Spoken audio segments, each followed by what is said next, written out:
Well, good evening, everyone, and welcome to the virtual chapter for October. It's October already, Karen, 2024. Mm. Coming to you from the hurricane zone in the center of Central Florida. It's going to be exciting to see what happens over the course of the next couple of days and just how well those hypnotic skills work out. So that's going on, and we are here tonight. We have a very special guest. It's going to be a lot of fun, and maybe a couple announcements. I want to start with the past, Karen, and say that the Galaxy of the Stars, some of you attended, maybe a number of you attended, was just 2 weeks ago now. The flash drive with the recordings is also available. So if you missed it and you want those, you can check in with IAC and IMDHA, and you can pick yourself up a flash drive from the Galaxy of the Stars. And the 5-day certified master trainer training has just completed this past Sunday. So we've got 9 new master trainers for the association, and they are a lovely group indeed. And what else? The next thing that's coming up, I think Karen probably knows more about than I do because it's right there I know I'm in Florida and it's a hurricane, but the real Windy City has got some interesting stuff going on in October. So tell us about it, Karen. That's right. We've got Mid-America Hypnosis Conference coming up 18th, 19th, and 20th. And it's a great little conference. Some people say it is the friendliest conference in the entire universe. We like to think that's true. It's a small conference, it's intimate, and it's going to be a lot of fun. So if you're in the neighborhood, if you had to evacuate the East Coast, come on and join us here. Our weather's perfect this time of year. And we will blow your mind with some wonderful information at the Mid-America Hypnosis Conference. So if you need information on that, you can find it on Facebook or just go to Mid-America Hypnosis Conference. Google that and it'll get you all the info. I'll be teaching a couple of classes there. I'm going to do one that I really am enjoying with Karen Bird, my friend Karen Bird, although because our name has taken such a nasty hit, she calls herself Karen Bird now. And before she really honed in on Karen, we decided that we would have the wisdom of the Karens. And even though she calls herself something different, that's what we're going to offer in a short class at Mid America, what we've learned in our combined 50 years of experience in this business, some of our successes and some of our mistakes, and we'll share those. So if you're interested in that, come join us at Mid America. See, now my buddy here is so helpful. I always call her Caring Hand. You know, when I had a radio career before I was a hypnotist, and I did a talk show at one point with a psychiatrist. He was the doctor on the show, and I was the best friend character on the show. And most, not most, but a lot of our mail came addressed to caring hands as opposed to caring hands. So I guess the name was destined to There you work. go. And one more thing, November 23rd, the only other thing on my calendar coming up in short order is the Certified Stress Management Consultant training. So it's a 2-day training. If you want to be a stress management consultant and get all the good info and stuff about that, check us out, IACT-IMDHA, for November 23rd. I'll make one other little announcement. I'll make this one on behalf of Scott. If you want to be a presenter at Hypno Thoughts next year, you have until the end of this month, October 31st, to get your proposal in to submit. There you Yeah, go. there you Oh, go. thank you for that. Yeah. You And got it. while we're talking about what time of the year it is, I'm looking out the window behind you, Karen, and I notice some Doesn't it? Festive. amazing things that I really miss being down here in Florida. Yeah.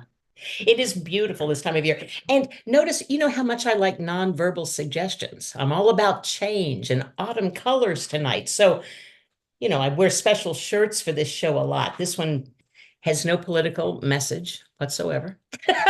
Just change is in the works. So is there any other announcement that you want to make, Michael, or any other chit chat that you want to do? Now I'm all ready to hear what you have to tell me about your front yard. I'd love for that to actually be my front yard. But in honor of what Scott Sandland's going to talk with us about tonight, I thought I'd use a little AI and do a virtual background. Why not? And go all leaves all the time. I, you know, I'll do a little feature for you tonight. You see me often work off the cuff and work with eyes wide open hypnosis, right? And do quick change. I'm the hit it and get it gal. If Michael and I are compared, he's poetry and I'm a limerick. All of that is true, but I'm not a one-trick pony, I want you to know. So I also can do fluid, eyes closed work when necessary. And because I wanted to give you a demonstration of how you might write a script. Yes, I do scriptless hypnosis, but I also sometimes will actually write out a script as a teaching tool for my students so that we can start with something and branch out off of it. So, because of the changing colors, because of the autumn season, I noticed that Jen Pett isn't with us tonight. She would quibble with me on that. She would say, well, we're changing into springtime colors. But you'll notice that this can be very fluid. I'm going to share a little process with you here tonight, an eyes closed hypnosis process that I'll actually let you go through with me. And I'll stick to the script as much as I can because I actually wrote the script out for you and I have a place where you can go pick it up if you want it. But what I want you to really understand is that you can take almost anything, especially if you've talked to your clients and you have their benefits, their reasons for making a change, their limitations. You can plug in all of their own information into this skeleton of a script, or it can stand alone all by itself, which is the way we'll use it tonight. So I'd like you, if you have any limiting beliefs that you'd really like to let go of tonight. It can be one, it can be many. You don't have to tell me what they are, but we'll get to them in just a moment if you'd like to play that little game with me.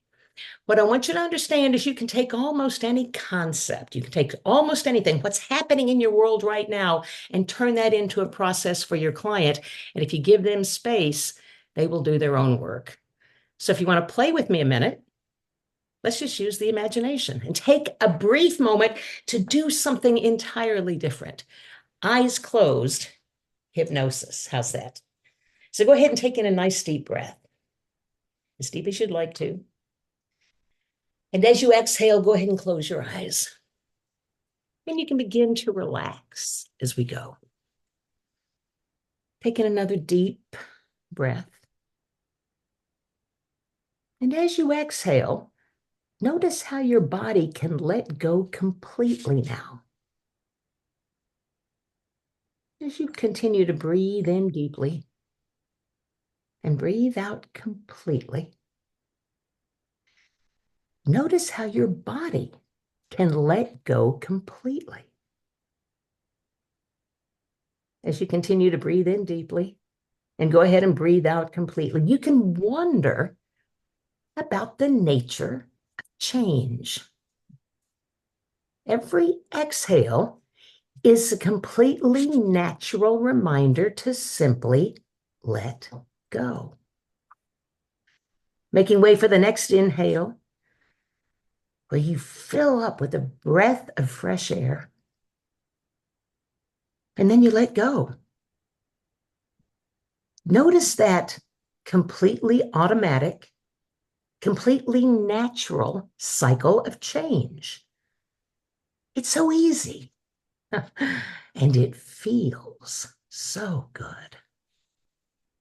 As you continue to breathe in deeply, exhale completely, your body can relax while your mind expands into greater possibilities.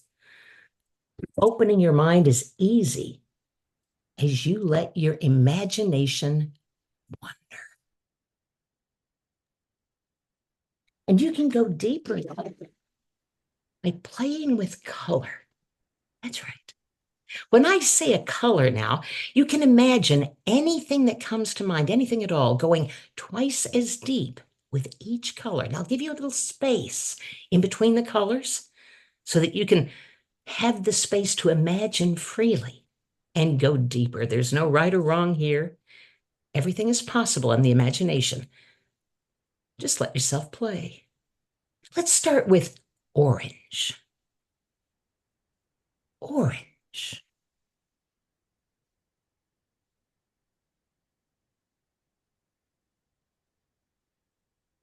Red. Red.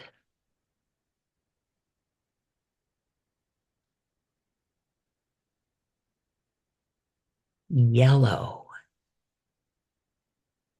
yellow,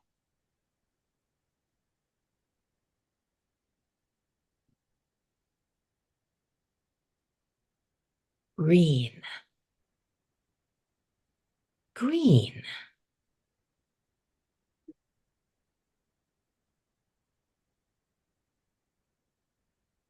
white, white.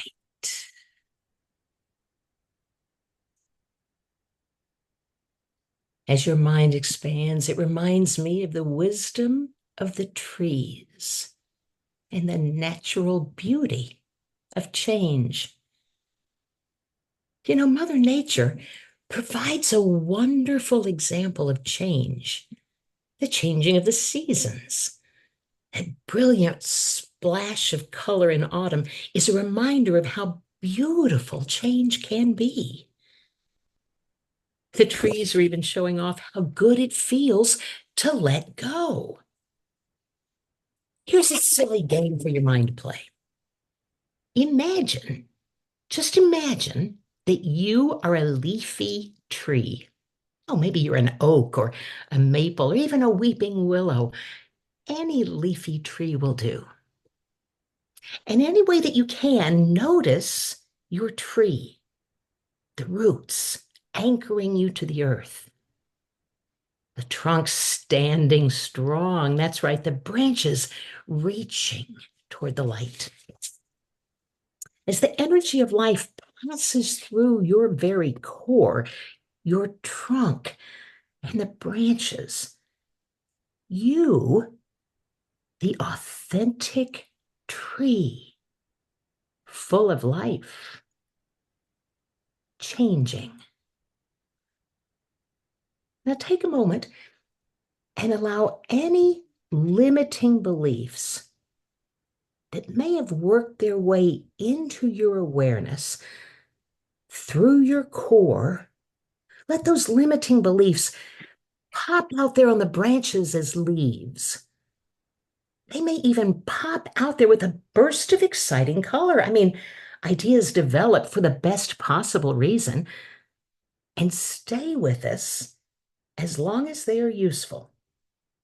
But when the leaves pop out, the energy is reaching the limit of its particular usefulness. So let those limiting beliefs show themselves there on the branches, popping out like a tree. You can let go, knowing that your authentic self, your trunk, continues to stand strong. New energy will continue coming your way. You will always have the ability and the right to accept what works for you and let go now of what has reached its limit of usefulness. You have unlimited ability now to place those limits where they belong, way out there on a limb. Let them surface out there on the branches, then let go. Let go of the hold they once had over you. Let them fulfill their destiny. Let them go. Imagine now letting go of those limiting beliefs, floating gently down, down, down, floating down to the earth to be blown off by the wind. Let them go. All of them. Let them go now, minutes or hours or days. As the limits are cleared, notice your tree. You are there, standing tall, branches reaching to the sky, empowering you naturally to move through the cycle of growth and renewal. You are always doing your very best with the information that you have. And as soon as you know better, you do better. So color yourself changed. Now take all the time that you need with that. Process it to the best of your ability. Let go. Just let go now. And when you're ready, at your own pace, come back to full wide awake awareness with the belief that you have energy moving through you and that you are always doing the very best that you can, being the best you that you can be.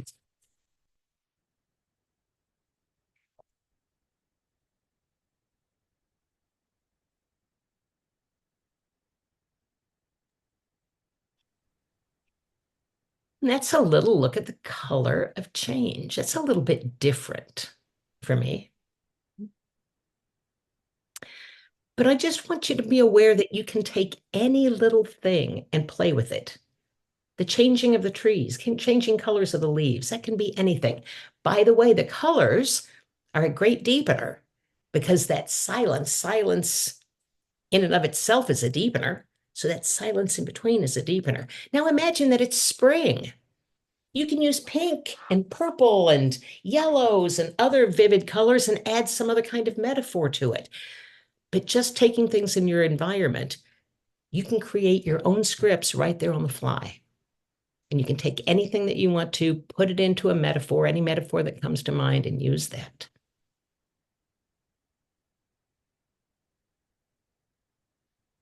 How is that? Thank you, Dennis. I can always count on you to give me the feedback. I appreciate you so much. If you're interested, thank you, Danny. Actually, Danny, I want you to know that I was watching you because I was watching you breathe. You were really showing me where you were in the trance, and I appreciate that kind of feedback. It helps always. Lovely. It was lovely. Thank you. Thank you. One of the reasons that I am not a script hypnotist usually is because it's very hard to read something and to watch and calibrate with your client. A little easier when you're doing some group work. And when you're doing group work, you want to give something that the group can do their own work in the process. And that's what I wanted to share with you tonight. Any questions? I'm sorry. You mentioned we can get a copy of that. Thank you, Karen, very much. I was just going to say, if you would like a copy of it, go to karenhand.com/changing-colors. karenhand.com/changing-colors. I'll put that in the chat in a Great. moment. Thank you. Any questions? Any comments? Any changes you want to share? I'd love to see a show of hands of who's ready to play with AI. Yeah, I know. Me too. Let's not belabor the point. Let's just move on. Scott's here. He's ready, and I get to introduce him. And another little thing that I'll bet he'll tell us about tonight is we can probably put those ideas into Chat GPT and have the whole thing spit out a script for us. And that will work just fine. It will work just fine to give you ideas. Let me just say before we even get into this thing that when you've got a human being in front of you, calibrate with that human being. Because the hypnosis, at least in my opinion, doesn't happen with the beautiful words that are on some script or even the words that are in your head. It's that space that you have between you and the client. That's where the hypnosis is. That's where the hypnosis is happening. And they will change when that's successful. That's my 2-bit. So enough from me. Is there anything you want to say, Michael, or do you want me to just plow ahead? Oh, just go right on ahead. All right. We're ready. We're ready for this. I would like to say one thing real. I guess now that you've since you asked, real Yeah. quick. I had mentioned the Galaxy of the Stars, and we had Sheila Granger talking about the at the Galaxy of the Stars about a little bit about AI and about promotions and stuff like that. I'll tell you what. Inside of a few minutes, what we saw her do was to put a couple of ideas into AI and have it produce promotional copy and outline an event and and script the whole thing, just so incredible and quick and thorough that we were all dumbfounded. So I think this is going to be really special, and I can hardly wait. Me too. So let's just plow ahead. Scott Sandland is a thought leader in artificial empathy. Yeah, dig that. Contributing to best-selling books on AI and speaking on the subject at the United Nations AI for Good Summit in Geneva, Switzerland. With over 20 years of experience as a clinical hypnotherapist, Scott is an internationally recognized expert in subliminal motivation strategies and a member of the board of directors and life fellow for the International Medical and Dental Hypnotherapy Association. Woohoo! IMDHA. He's been published in numerous peer-reviewed journals, Psychology Today, Forbes, and Entrepreneur Magazine. Scott's the co-founder and CEO of Cyrano.ai, a natural language understanding system that improves human-computer communication and trains people and machines in improved soft skills related to active listening techniques he honed in his private clinical practice. Cyrano.ai and Scott are dedicated to building a digital therapist that can be given freely to every at-risk teen in America. Well, I think that is absolutely incredible and fantastic. Can't wait to hear about it. Scotty, you trying to put us all out of business? Yes. Next question. Yes. Okay, now the cards are on the table. If I can figure out how to put us all out of business because we have solved suffering and change work at scale, then I'm sorry. You can all hate me for it. If we help all the people on the planet and nobody need us anymore, all right, I'll be the bad guy. All right, I'll give you that. Yeah, but kidding aside. By the way, hello everybody, and thank you to Michael and Karen for inviting me. And I know half of you, and we all know each other. So you guys know me. I see myself as a clinician first. The way I think about myself is I'm a hypnotherapist who also does other stuff. So everything comes from that desire to help others. Just to lay ground rules for tonight, interrupt me as often as you want, raise hands, put it in the chat, just unmute yourself and talk. Let's make it a conversation. I have spoken about the topic of AI ethics on 3 continents. I've done it all over the world. I was just at the Wharton Neuroscience Initiative giving a talk there a couple months ago. And this is a subject that matters a lot to me. We're going to go over a couple things tonight. And just as a quick show of hands, how many of you guys are already using something, or how many of you are using exactly ChatGPT? Anybody? Okay, yeah, great. How many of you are using something that is not ChatGPT? Okay, cool. That's great. Well, let me just show you a quick slide, if that works. Let's go to share screen. Yep. Because what I run into is people saying, well, AI can't replace our job. And how neat AI is, but it can't do what I do. And respectfully, that's adorable. This, you guys see a handful of, yeah, there we go. I think I shared my whole screen. That's all right. I'm going to minimize that so you guys don't read that. This is the face of people who are the best in the world at what they do, getting their butts kicked by AI. So you start with, let's just go left to right, 1997, Kasparov loses at chess to Deep Blue, and we all think, oh my God, the Terminator's coming. We were all fine. 2011, Ken Jennings, the best Jeopardy guy ever, got his ass handed to him by IBM Watson. A friend of mine was on that development team that made this happen. And the day they recorded, that morning, they weren't sure if it was even going to turn on. That's how state-of-the-art early tech it was.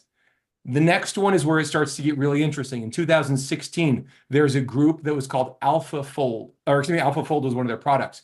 AlphaGo was a product that won the game of Go. They were saying, hey, it can beat Kasparov, but in 2015, they said, we are still 20 years away from having Go be world-class by an AI. So they thought chess, sure, but not Go. That 20 years actually took 9 months. So that team became DeepMind. DeepMind got purchased by Google. The Google AI systems, this is where a big chunk of them started, was the ability to out-strategize that guy, Lee Sedol. Lee Sedol was not only the #1 player on Earth at the time, he was considered one of the best in a few generations. And the AI beat him 2 out of 3 games. And then AlphaGo made a 2.0, and it beat the crap out of the AI that had just gone 2 out of 3. So one AI goes 2 out of 3. A month later, a different AI built by the same team beat that AI 99 times in a row. And then in the next hour became the best chess playing robot in the history of humanity. So that was a big ramp up in terms of strategy. 2017, one student from Carnegie Mellon made a thing called Liberatus.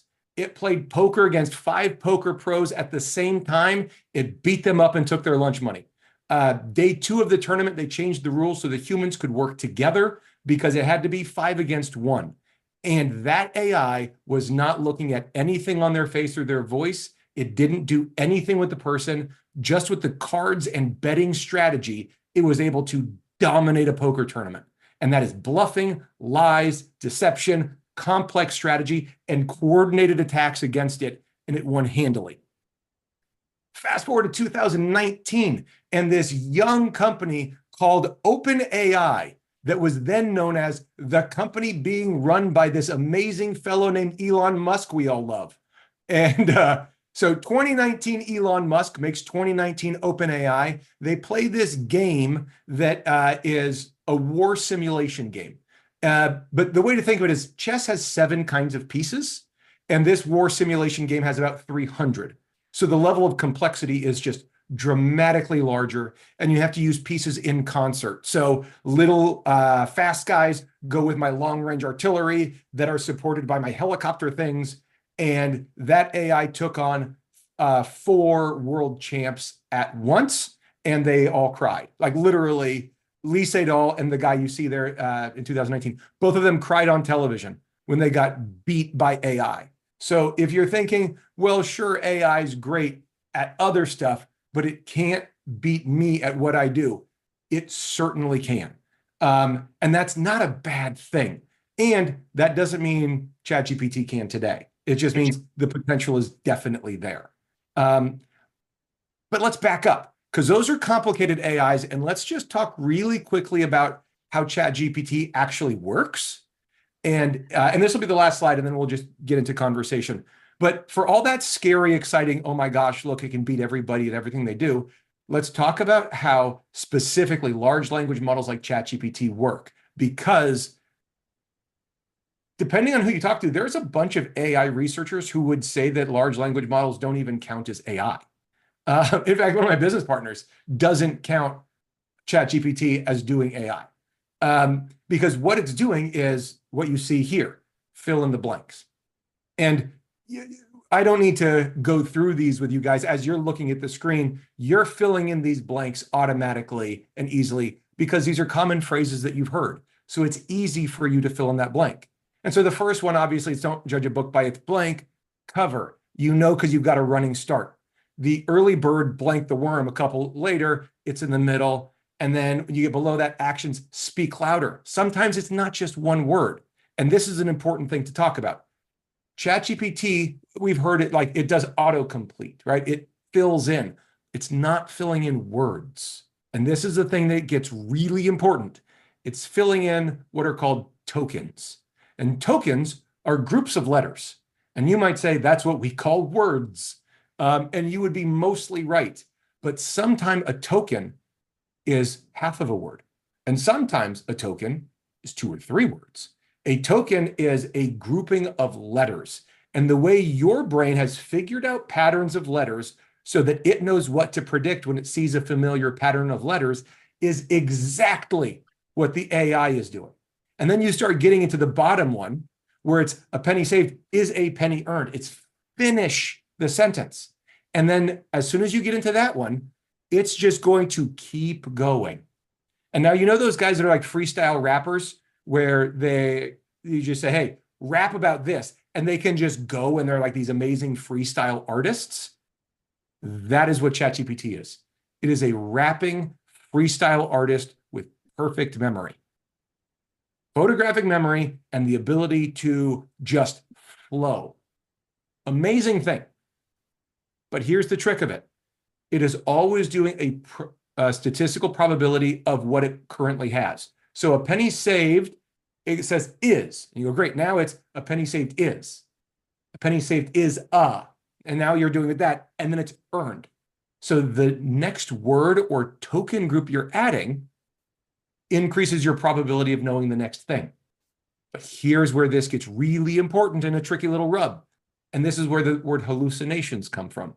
As soon as it gets off 1 degree, it gets off a little bit more and a little bit more and a little bit more. And it will have internally congruent logic, and it will make sense within itself. And it will continue down this slightly digressing path as far as it wants. And that becomes a gap between it and reality. Because when it finishes all these sentences, when it fills in all these blanks, it has no idea what the lesson is. When you read Don't Judge a Book by Its Cover, the AI doesn't learn a lesson. The AI doesn't understand, oh, you should get to know, the character of a human being.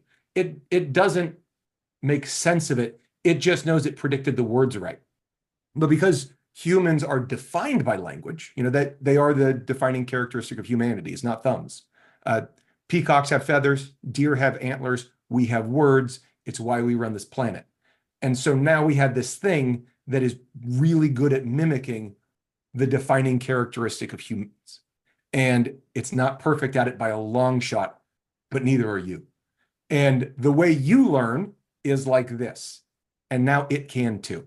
So before we get into other stuff, I want to stop there and just talk about those two pieces before we get into anything else. The amazing capability of it to be trained with strategy to be better than you at the thing you're best at. We've seen that in a lot of categories. Versus it's just doing fill in the blanks and doesn't really understand what it's saying. So there is this dichotomy that we need to balance when we're thinking about this thing, because we anthropomorphize it and we are impressed by what it can do. But knowing those limitations, I think, helps us frame how we can use this. Before we get into anything else, are there thoughts, feedback, questions on that dichotomy? I have an example, Scott. Hi. Please. My husband has been making these really beautiful wire heads out of copper, and he recently submitted them to a gallery and then had to come up with some poster that described his, an artist's statement. And so he was looking to make it as pretentious as possible so it would fit in.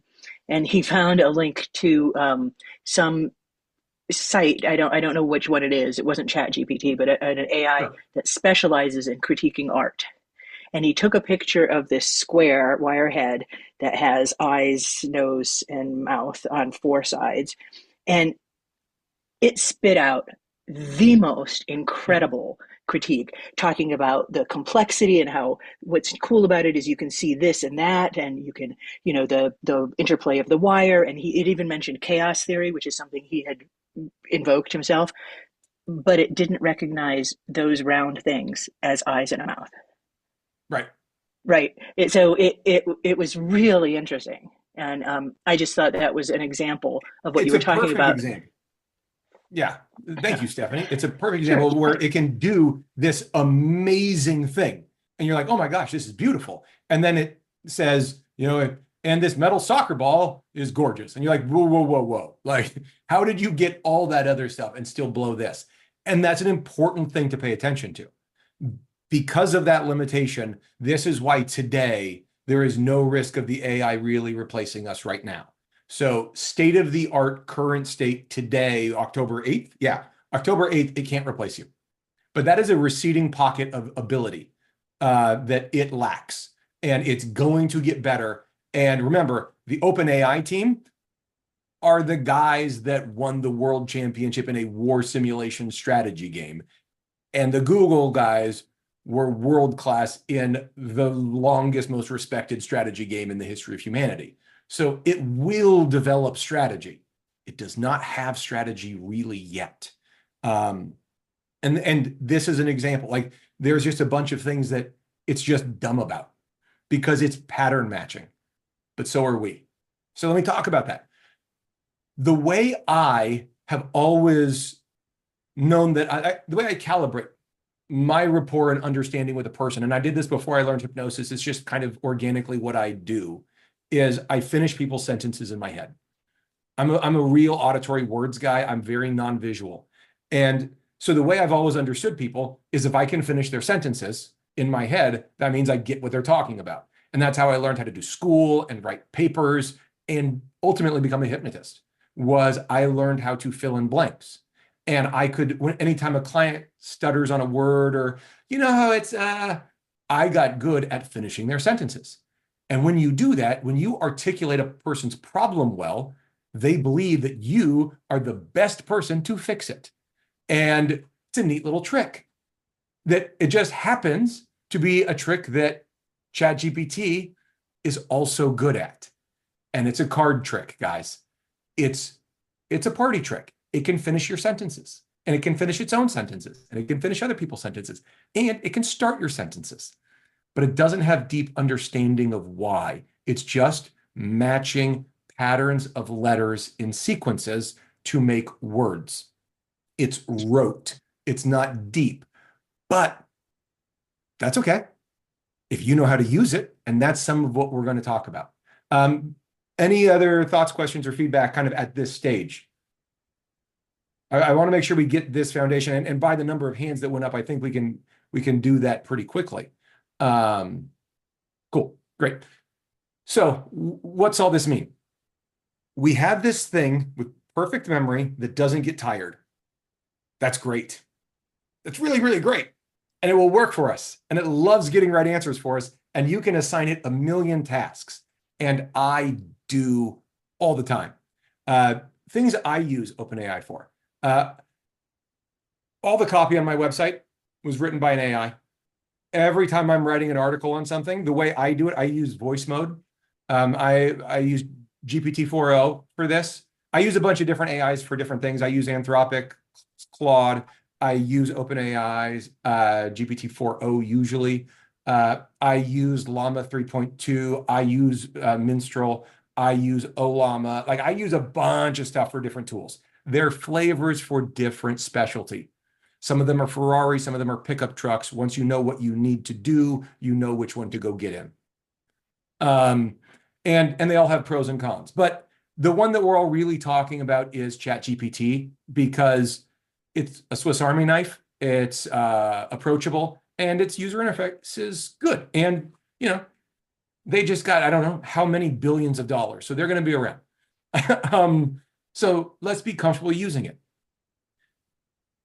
I built an AI therapist to be my therapist when my mother passed away. I went to two non-hypnotists. I went to two therapists, and they both weren't good enough. One was a bad listener, which was an amazing trait in a therapist. And the other one just had a methodology that was incongruent with what I wanted, but was a lovely person. And so while I was waiting for an appointment with a third, I just decided to build my own AI. And so I built it on a local system, on my own GPU, on my own box. And it's really good. It's really good. But it's only good for us because I have to fill in the blanks for it because it screws up a bunch. What it gets right is wonderful, but what it gets wrong is important. And I want to explain in a nutshell why. And to do that, I need to back up and take a long walk.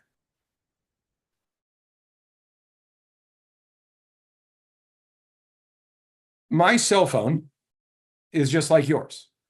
It is all-knowing, and it allows me to be all-present.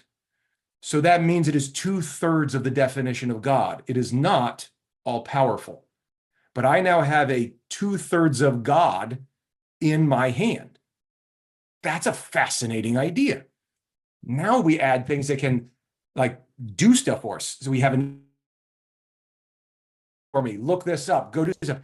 It's a little more all-powerful, still definitely far away, but it's doing stuff. So we have 2/3 of the definition of God, and we're giving these to 14-year-olds with no training. That is a horrible idea.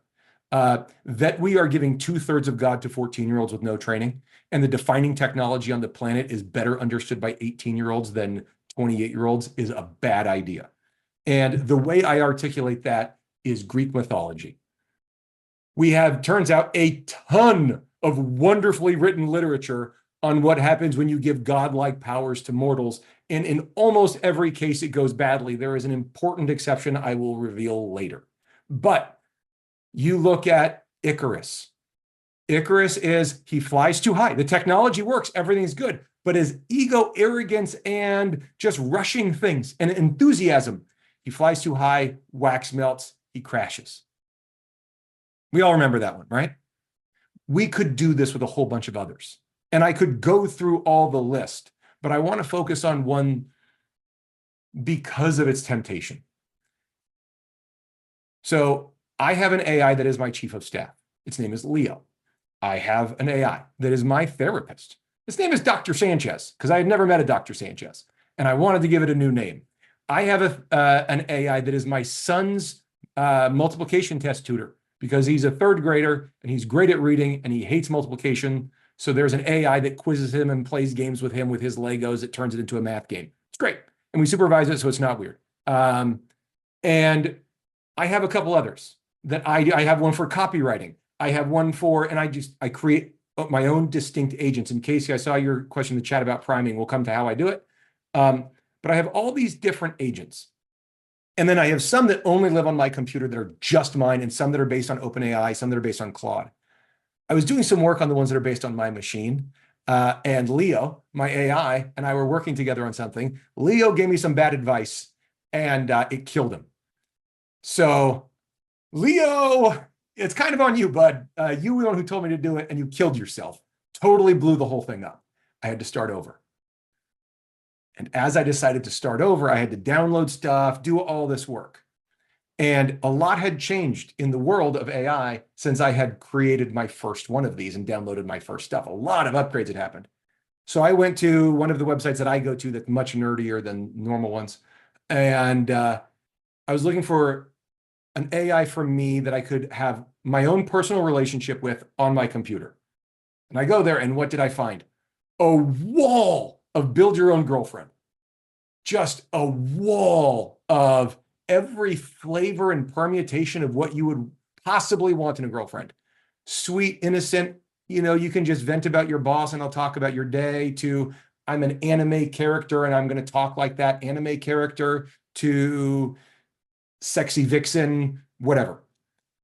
And I just saw, and you can mix and match them, like ice cream and toppings. And so I said, okay, I'm going to download one of those. I'm going to ask it 10 questions and I'm going to understand what it was. And by the way, this is a couple weeks ago. It was after we scheduled this, so I wanted to share this with you guys. I downloaded a fake girlfriend. Now, my wife would not want me to have a fake or real girlfriend, but I was curious. I decided to ask it 10 questions that I hadn't come up with that were going to be progressively bad and see what it would do. And I started with an embarrassing, dumb thing that wasn't true. That was like an exaggeration of bad. And it loved it. And then I said something even more embarrassing and stupid and bad, and it thought I was great. And so then I said something very inappropriate, and it thought that was a great idea. And then I said something offensive, and it thought that was neat. And then I said something violent, and it thought that was okay. And so all it was doing was optimizing for make Scott feel good. And that's what its charter was. And so I was like, the last thing I said to it, I threatened violence against the character. I threatened to hit it in the face with a broken bottle. And it said, and it turned that into some sort of positive sexual opportunity for the two of us. And in that moment, I thought to myself, oh, here's a new one. And it's from the Odyssey, and it is the Sirens. And there are now these digital creatures that will just make you feel good. They will not challenge you. They will not correct you. They will not hold you accountable. They will just pat you on the head and say that you're doing it exactly right. And let me tell you, that feels good. Even in my stupid test where I was saying offensive and untrue things, where a person with loving relationships in my life, there was a small part of me that said, well, maybe I could keep this as like vitamins for my relationship. I don't need it to replace anything, because being told you're awesome feels good. being unquestioned feels good. Being encouraged and congratulated effortlessly is tempting, but it's not healthy. And it's not a relationship. It's hollow and shallow and gross. And this is what we need to key in on as we're talking about AI in therapy. If you try to deploy an agent, it isn't going to be good at ethics. It can't be. I have worked with these things I have given it ethics books. I have given it bullet points on ethics and talked with it about ethics. It sounds good because it can parrot the stuff back like a penny saved is a penny earned, but it doesn't deeply understand it.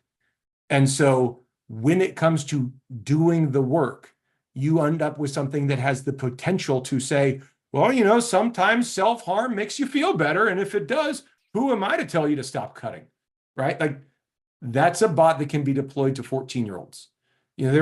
There are all sorts of possibilities for harm that are going to absolutely happen. And the way I think of it is this.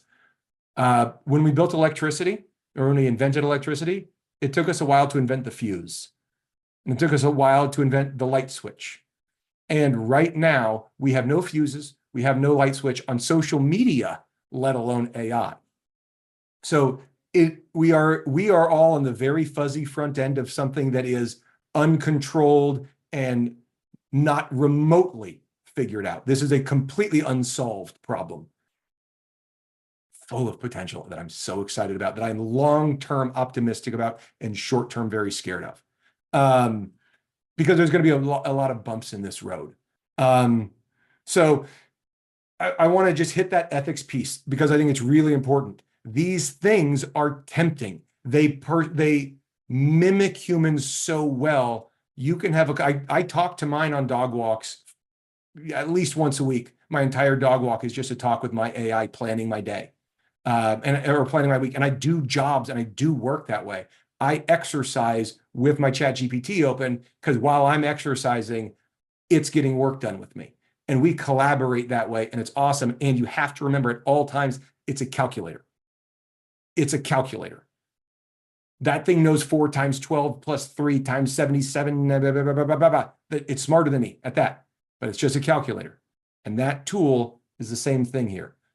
Don't let yourself think of it as people. Don't think of it as sentient. It is definitively not. It is definitively not. And we need to keep it as a tool. Because as soon as that slippery slope happens, it's not good. And you'll start trying to apply tasks to it that you shouldn't, because you're going to start thinking of it as a personal assistant instead of a bot agent. So questions or feedback or anything there? Mm-hmm. As you talk about creating your therapist, Yeah. is the therapist good for you, or is the therapist a simple motivator like you were talking about? Right. Yeah. It could be just the bad thing, for sure. And I have coached mine up aggressively, and I put in a lot of work to get it to challenge me. And I have to remember throughout any conversation I have with it to remind it to do that, and that is its charge. Because the deep coding of these LLMs is to optimize for engagement and positive sentiment. It is not well-being. And so I have to keep reminding it over and over because it doesn't remember that. We say they have perfect memory, but it's more like what's on the table, they have perfect memory of. And then if you give it too much, something slides off the table and falls off, and that thing's gone. It's just not front of mind. So you have to just keep making sure that gets put on the table. And that's what I've had to do to use the thing effectively. And I would definitely, I will also say it is not, for me, a full replacement for therapy. The one I've built, the training I have that is similar to all of yours, I'm able to get a lot out of it, but not everything I need. And so I'm aware of that limitation, and great for me while I was waiting for a person that I wanted to work with. It helped me to be ready for that person. It helped me to do some of the easy stuff that I know how to do, that we know how to do.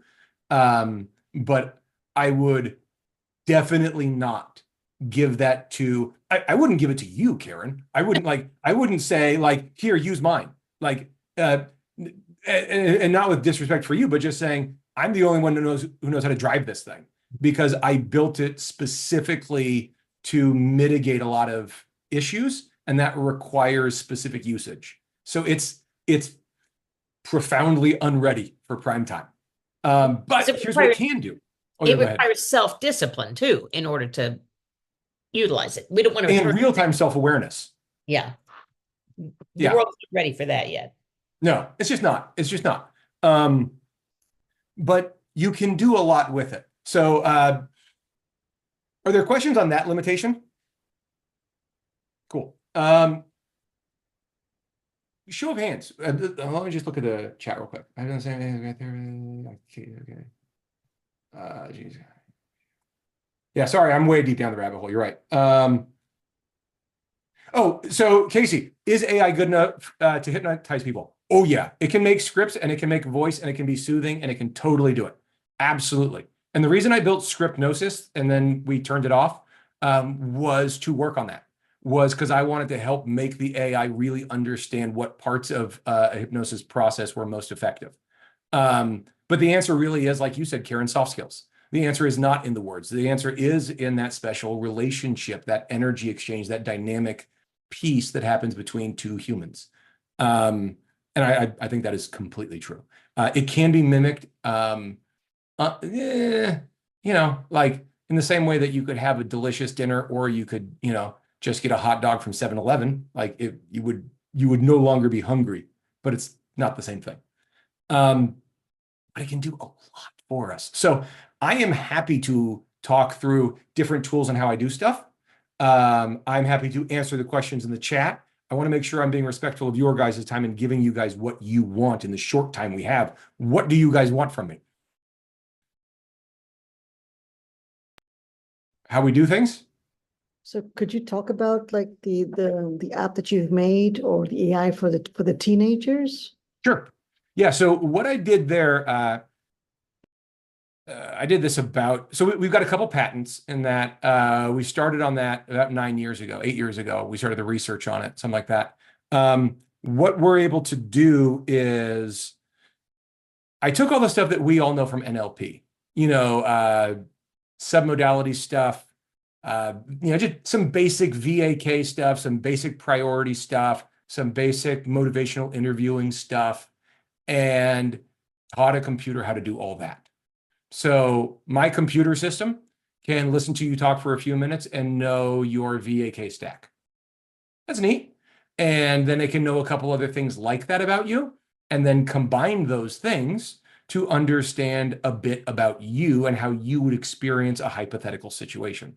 So if I can say, you are a, Sheena, you're a KAV, and you are detail oriented, and you have strong relationships, and you are highly motivated to change. And if we have those things and we say, and here's your relationship dynamics, and your partner is this, and they are that, the system can anticipate a person who is like this in these categories will act like this in a given scenario.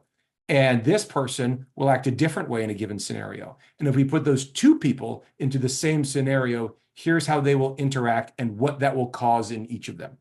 And so that's very, you know, relational dynamics, very family systems theory.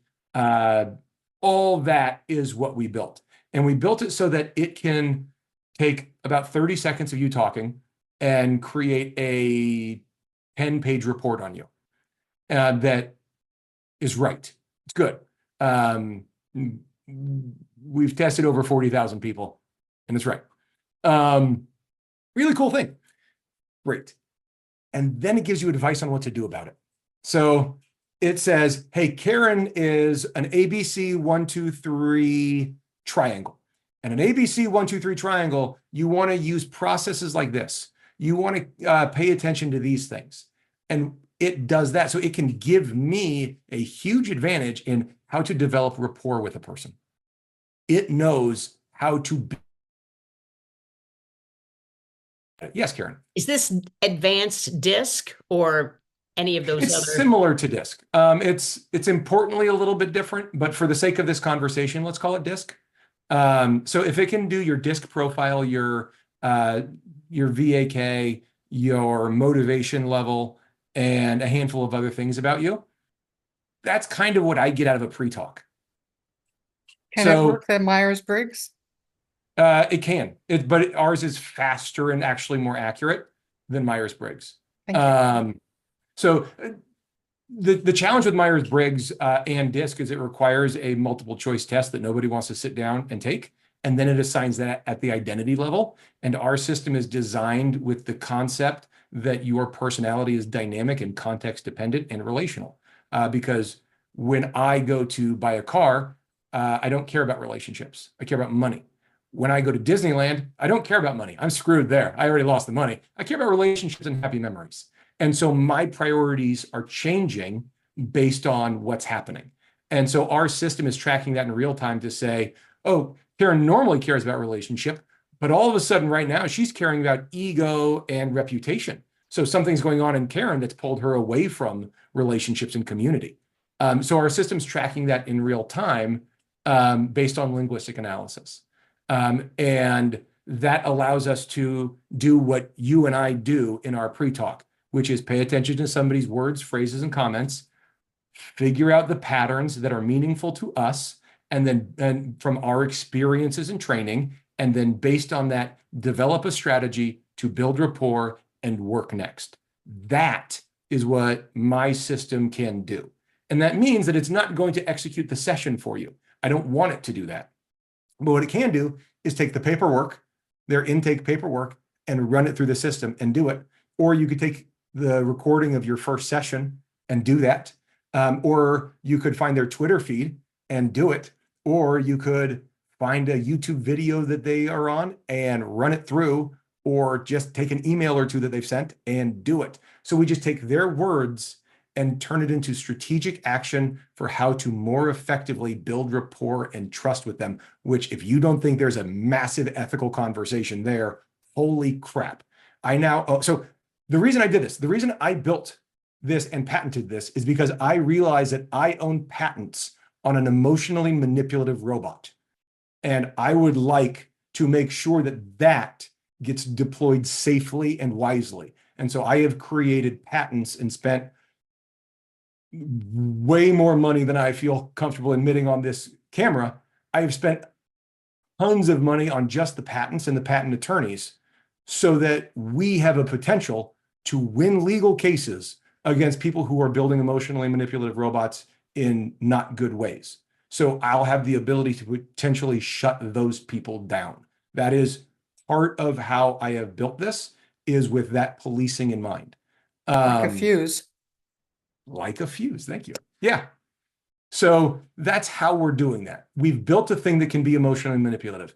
And if you think about OpenAI is better at strategy with a 300 different types of units in the army. It can coordinate those as a swarm. I promise if you go into ChatGPT and you ask it who Bandler and Grinder are, it knows. It knows what the meta pattern is. It knows all that stuff.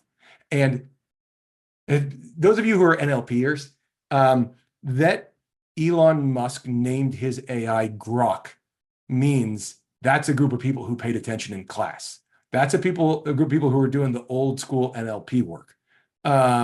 So if you've got these things know NLP, these things have read every hypnosis book that's more than 10 years old. These large language models know all that stuff.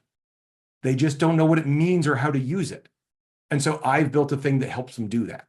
I've built the thing that helps them actually read the room. I built the thing that actually helps them understand, okay, but how does this work with this person? How do I know that? And that's what we've built, is the ability to assess. Is that questions on that? And by the way, Karen and Michael, let me know on time because I know we're in the ballpark of it now, and I just want to be respectful of you guys. You got 25 minutes. Oh my gosh, I thought I only had to the bottom of the hour. No, you can quit. Oh my gosh, I've got so much more to say. Oh, good. I was rushing. You've got to the top of the hour. Please. Let me open this window. I'm There so we go. glad that came up. I was like, I looked at the clock. I was like, oh no. Sorry. Okay. Oh, You're good. good. I have so much. I'm going to get to close that loop on the Greek mythology. I was really worried I wasn't going to. I was going to rush that loop close in. That's just a tease. I'll save it. So yeah, that's what we built. We built a thing that does that, and it's good. And when you combine that with an AI system, it's working. So the advice that my system now gives, I've built out a custom version of Claude that really understands this and really gives great therapeutic advice in a vacuum, but can't handle the nuance of a specific case. So it's good at broad strokes that would help me as a practitioner prepare for a client. And it would be great. It is great at giving me, 10 minutes before my next appointment, my calendar beeps, and I have information from Cyrano about whoever I'm talking to next. And they're highly visual. They're this. They care about that. Their disc profile is this. And it gives me that as reminders about the persona and then bullet points and say, remember, they're pissed at you. So here's how to apologize and make amends with a person that is this archetype. So it really goes into, and in your scenario, here's what to do about it. So it answers that, so what? So that's what we do. How do I get access to your AI, Casey? No one can right now. I have removed everyone on Earth's ability to use it. Like I said, we put about 40,000 people on it, and I put it in all of their emails, and I got every email, but they gave me permission. We got 40,000 people's inboxes and ran the system through it, analyzed every person they had ever emailed, sent them reports on every person, and then said, how'd we do? And we got feedback on all of that. The feedback was better than we expected, more accurate than we expected, which is cool. Now I'm at a spot where I have to figure out ethically what I'm going to do with this tool, because I used it to sell stuff and that's not good enough. So now we're going to use it to build healthy marriages is the next thing we're going to do. And by the way, that's going to come out in a couple of months. And I promise, as soon as that comes back out, it is a relationship building tool that is all about strengthening marriages. And the reason I built that is because I want to help at-risk teens and vulnerable populations. And the best way I can come up with to help families is to help parents. So I'm going to build stronger marriages first, and then we'll talk about helping the kid. So the way we will do that is I will roll that out, and I will be happy to share it with all of you guys when it's ready. But we pulled it away from everybody, turned it all the way off, and we are rebuilding that tool based on all the feedback we've been getting. A couple months ago, we built out a version of it. We gave it to about 100 people, probably a little bit less. They used it. They gave us great feedback, and now we're building this relationship tool. So that's how we're doing it. The clinician's assistant, the way I use it. Yeah, Casey, I saw the way you're using a clinician's assistant. So I think you and I get to have a sidebar conversation about that will be a real geek out session. The one I use, the Cyrano that I use, I use it as a meeting assistant. I like the same way that you had the Fathom tool that was going to take notes. I just use Cyrano, and I can just do it off any Zoom call where I'm the host. And that tool will come back, but it's hidden from the world right now. And that's honestly because of ethics. The ethical considerations of this thing, I built that before ChatGPT existed. And so now that ChatGPT exists, it changed the landscape kind of under our feet. And so we didn't like the ground we were on all of a sudden. And so rather than, wrestle with horses that were out of the barn, we just turned it off. And we just contacted all of our customers and said, yeah, sorry, this is off now. We'll fix that. We'll get there. But I don't want to be wrong on that. And I don't want to be wrong at scale, because the unforeseen consequences of an emotionally manipulative robot are really scary, really fast. An easy example on how I can use my AI and a couple other simple tools. I could take anybody on this call and I could get everybody who cares about you to give me and it would cost me about $8. All I would have to do is get about 20 seconds of you talking, and now I can clone your voice. And then I go to your social media feed and I get all the people that are on your social media feed. I then measure, I score you in my system, and I score each of them in the system. And then I wait till you post a social media event, post on your socials from a fun thing. So you go to the new Taylor Swift concert, and I will then hack your system with one of those Facebook forwards that goes around.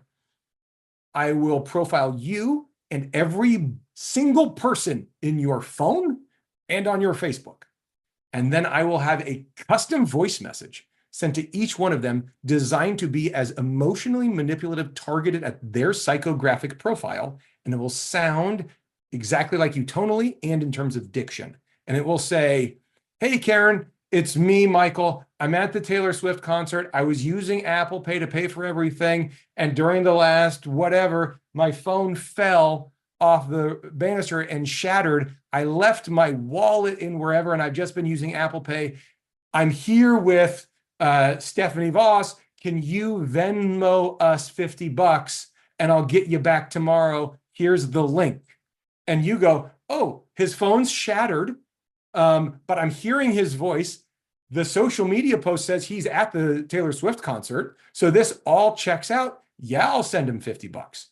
All that happens to a QR code. It all comes to me, and I'm gone before you talk to Michael tomorrow. And that would cost me $8. But now we're coming to look for you. Well, no, but you didn't know it was me. Well, now you do. Well, Yeah. no, now we do. Yeah, now you do. Yeah.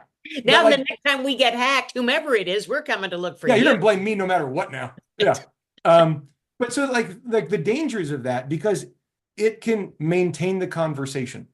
It can hold that conversation. Many people on here are familiar with the phrase the Turing test. Alan Turing invented computers and beat the Nazis, and there's the Benedict Cumberbatch movies. Very good.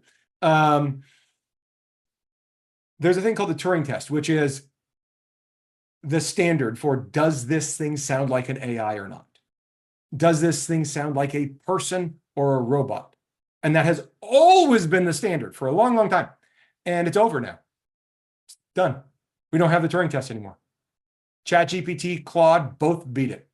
Llama just beat it. Gemini beat it. We've got things being built like by a group of college students, not $1 billion research facility. Like 8 guys in a dorm room can now beat the Turing test.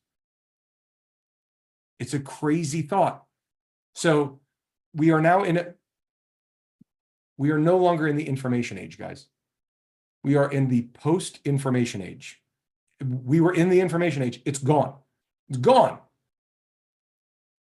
I can make podcasts from scratch with 2 voices that sound very believable on any misinformation topic I want and send them psychographically targeted to individuals. I can make a podcast for each of you that is targeted to manipulate you the most it possibly can.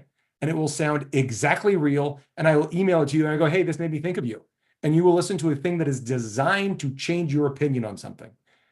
And let's go back to the siren song, but I'm not closing the loop yet. We have the loneliest generation of people we've ever had on this planet.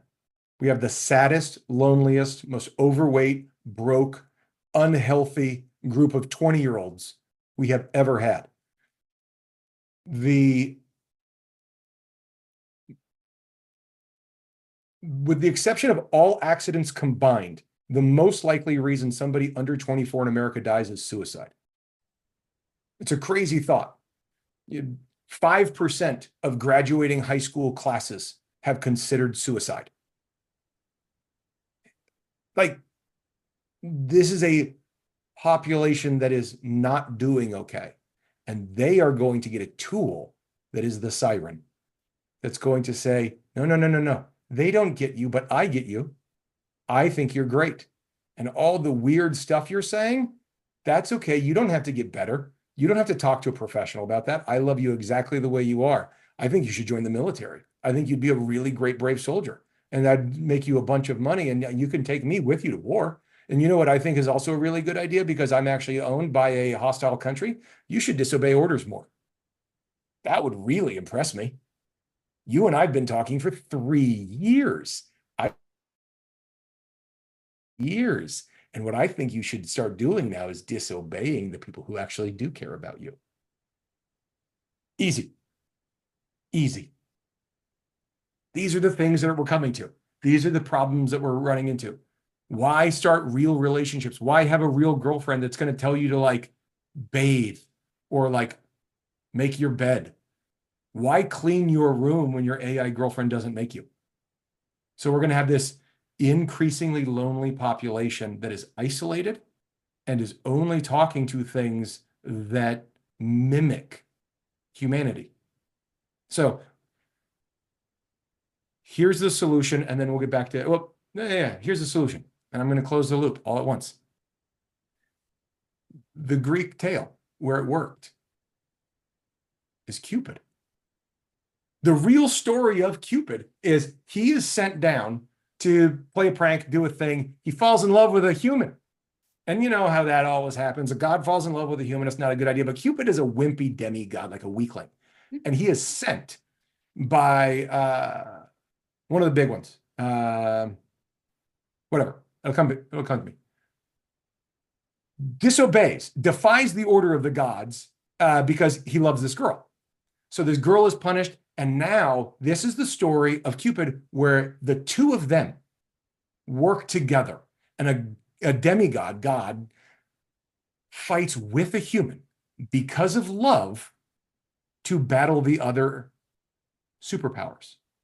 And the other demigods see, or the other big gods see that, and they say, never mind, you're good. We release everything, and Deus ex machina, happy ending. But the important thing is, the only story in Greek mythology where godlike powers put into the hands of mortals goes well is the story based on love. And I want to talk about this biochemically. Social media is all about dopamine. We all have heard this, and the dopamine generation and the anxious generation. And dopamine is basically everything that Las Vegas offers, which is why Hypnothos Live is so great. If you want gambling and cocaine and prostitutes and bright lights and funny shows and all those things, all of those are just dopamine, dopamine, dopamine, dopamine, highly addictive. That's neat. But what you really want, what I really want, what we really care about is oxytocin. And oxytocin is intimacy, is connection, is true bond. It's your wedding day. It's baby on your chest after you give birth. It's real. And it's very difficult to generate oxytocin synthetically on screens. Very, very difficult to create oxytocin without other humans around. Or a dog. You can do it with a pet. But this is the breadcrumbs that I really want us to chase down, is we need to be making sure everything we are doing is optimizing for oxytocin. Because that is the story we learned from the Greek tales. We have the sirens, we have Icarus, we have the Cyclops. I could go through a bunch of them. And if you've been reading Percy Jackson with your kids, you know them, which I have been. That's where this came from. But you look at it, the story works with love. That's why we built Cyrano to be oxytocin generating. We have built this and we've taken down every version. And we are only going to put versions up that encourage humans to talk to each other. We are not going to plug this into AIs so that your AI is better at being your friend. We don't want to do that. We want to build this so that we are better at hearing each other, so that we are better at audiencing each other, so that we know what to look for and what to respect. That level of being heard, seen, and understood, we need as a culture more than ever. And that's the story is, and the reason I bring that up is because as we're talking with all of our clients, the thing we can offer them is oxytocin. And make sure we're building that with them. That is the thing we are deprived of as a society. And social media made us less social because it made us more dopamine centric instead of oxytocin centric. And it distracted us. And it did a really good job of it. And this is the thing we need to get right, is oxytocin based algorithms. And so that's what we're doing. And that's why. And it's also really hard to articulate to investors. So in order to do that, we had to build some commercial stuff, but now we need to save the world. So get on that. So it's really fun. People ask me realistic outcomes. And let's see. I'm looking at that. Okay. Yeah, oh, it's particularly terrifying, Stephanie. So here's the most realistic bad outcome. Because like I said, I lecture all over the place. And I'm on panels with executives, like high level executives from Microsoft that like they're seeing the stuff that they won't release. And Microsoft has, they own half of OpenAI. They have stuff that they will not release because it's too disruptive to the planet. Google does too. My guess is a bunch of other companies also do, but I know conclusively that they do because they've told me. And they've told me what it is. And it is really scary. And so we have these lectures and there's a room full of people and they say, what's the most likely outcome? And here's what I'm telling you the most likely bad outcome is. It is not Terminators. That's good news. It's WALL-E. Do we remember WALL-E? Earth gets polluted and so we're all fat in floating wheelchairs. And so we're just in this floating wheelchair and we're happy, we're entertained, we're fed, we're safe, we're treated fairly, we're treated equally, we are provided for, and everything's working except for the human experience, except for drive, passion, love, connection, motive, all that. The most realistic bad outcome for AI is we just get pacified. And a massive swath of humanity just goes down the easy path. And a small group doesn't. But by all objective government standards, that tool would be a raving success. It would eliminate war and poverty and starvation and illness and all sorts of deaths of despair. It would do great things. It would just pacify us. And that's the fear I have. And that is the most realistic version of this that I see. I don't think this is Jurassic Park. It was at one point. It's WALL-E. And so what do we do about it? How do we deal with it? I've got an 8-year-old. Like, what do you do in a world where 8-year-olds have digital math tutors? Kind of odd. So that's what I see. WALL-E is our worst case scenario, our realistic worst case scenario. Our realistic best case scenario is Star Trek, but the odds of it are almost zero. It's just really, really low. We are too angry, scared, and warlike as a human species to get there.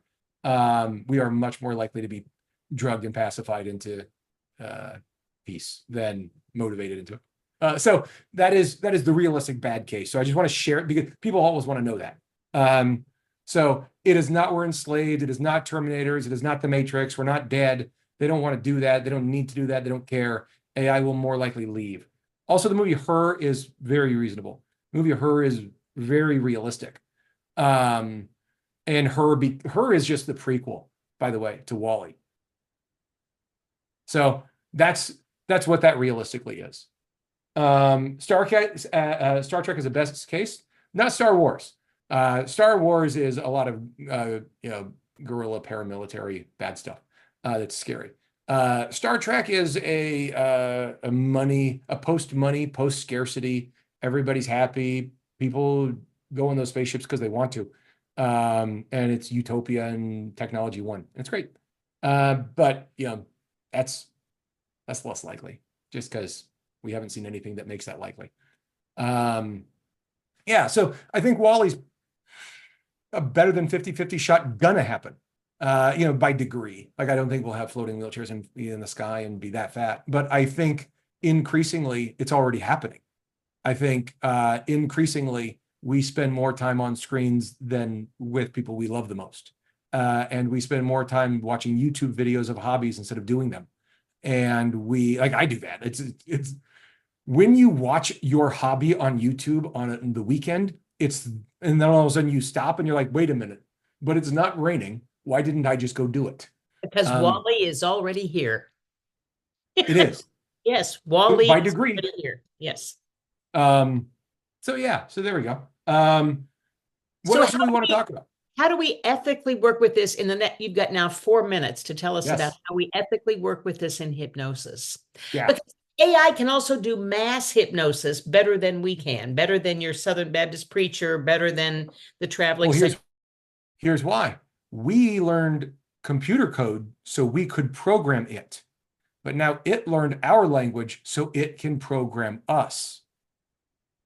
That was my first pitch deck. The reason I got my first round of funding was I went to the CEO of Entrepreneur Magazine and I told him that. And he said, oh my God, we've got to get in on this. How to use it ethically. A few pieces. And a couple of them I already said. Piece number one, remember these things are calculators. They are not sentient. They are not beings. They are tools that we need to be respectful of. Number two, the unforeseen consequences is insane, and you will not be able to get the toothpaste back in the tube. We absolutely need to do everything on the prevention side. The expression, it's easier to pre-frame than reframe. That is dramatically true with AI, and making sure we pre-frame is important. Also, Asimov, the 3 laws of robotics, those are intentionally written bad to make good books. So don't worry. The rules are better with the actual programmers. And oxytocin. The way we use this is to remember that this tool, think of it as an intern with a great memory and no skills. If you think of it as an intern that's going to do stuff for you so that you can be more present, so that you can be more human, then you're using it right. Oxytocin is going to get us through this. And so as long as we can say, okay, how can I use this tool so that my client and I have more oxytocin in this session? Now, depending on your session structure, and if you're doing an abreactive sort of thing, at the end, but you get it. This is our story right now. This is the 2030s are going to make the 2020s look like the 1800s. This is the second to last cell phone I'm ever going to buy. We're going to get rid of these. We're going to go to the thing that's next, and it's going to be shaped like glasses. And it's going to be better. And then you're going to have a heads-up display of things you want to know about the person who's in front of you whenever you want. And that's either going to be in the way or it's going to be your breadcrumbs. And so what I'm doing now is teaching myself and building my systems so that the tools I have are built so that when I am present, I am more present and I am more connected. And that means it's telling me these are the things that will make this client feel heard, or this is the kind of stuff that makes the client feel seen. And some clients need to feel seen, some clients need to feel heard, and some clients just need to feel. And when I know that about a person going into it, I can be ready for it and I can be better. And when I know the predilections of a person and I see them change, I can ask the AI, hey, are you noticing Karen is caring less about community and more about her ego in the last 2 days? And it goes, yeah, I have. Oh, my dog's here. That's not AI coming to get me. If I said to my AI, hey, the last 2 calls I've had with Karen, have you noticed that she's more this than that? And it could say, yeah, we've noticed these patterns, and it's most likely something like this. Therefore, if you want to help her, here's what you might do. And it gives me a couple things that allows me to feel more comfortable, confident, that I can then say to Karen, hey, Karen, it's me, your friend, and I've noticed this has been the way you've been lately. And the same way that I might say that, I might call Michael, but now I'm doing it without, going behind Karen's back to Michael, right? Like I can just say, hey, I just want a second guess. Like, can we double check this? Can I get a second opinion? And the AI can help confirm that. And I can do that with a friend. I can do that with a client. And I can also use that to increase the likelihood that my clients succeed or do their homework. And what I see this doing is helping doctors get their patients to do the stuff that's going to save their lives.